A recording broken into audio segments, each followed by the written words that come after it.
Hi friends, ఈరోజైతే నేను పాలకూర వండుతున్నాను. కంటి చూపుకి మంచిదని చెప్పేసి డాక్టర్లు అయితే పాలకూర తినమంటున్నారు. కానీ ఈ రోజున్న రేటుకి మార్కెట్లో 50 రూపాయలు పాలకూర కొంటే ఇంటిల్లిపాది నలుగురు మనుషులున్న చోట ఒక పూట కూడా రావట్లేదండి కూరలు. పాలకూర లాభాలేంటో తెలుసుకుందామా?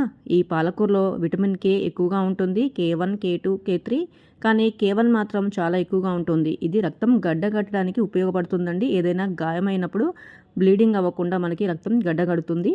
K1 తక్కువ ఉంటే రక్తం ఆగకుండా బ్లీడింగ్ అవుతుందండి. ఇందులో 100 గ్రాముల పాలకూరలో మనకి 92 గ్రాముల నీరే ఉంటుందండి. కొవ్వు ఉండదు. మాంసకృతులు 2 గ్రాములు ఉంటాయి. పీచు 1 గ్రాము, అలాగే కార్బోహైడ్రేట్ 5 గ్రాములు, క్యాలరీస్ ఎక్కువగా 26 గ్రాములు ఉంటాయండి. ఈ కూర తినడం వల్ల బరువు పెరుగుతారు, షుగర్ పెరగటం అనే సమస్యలు అయితే ఉండవండి. ఈ ఆకుకూర తినటం వల్ల చాలా ప్రయోజనాలు ఉన్నాయి. మీరు కూడా మరి ఈరోజు ఆకుకూర తెచ్చి వండుకుంటారు కదా. Bye friends, thank you.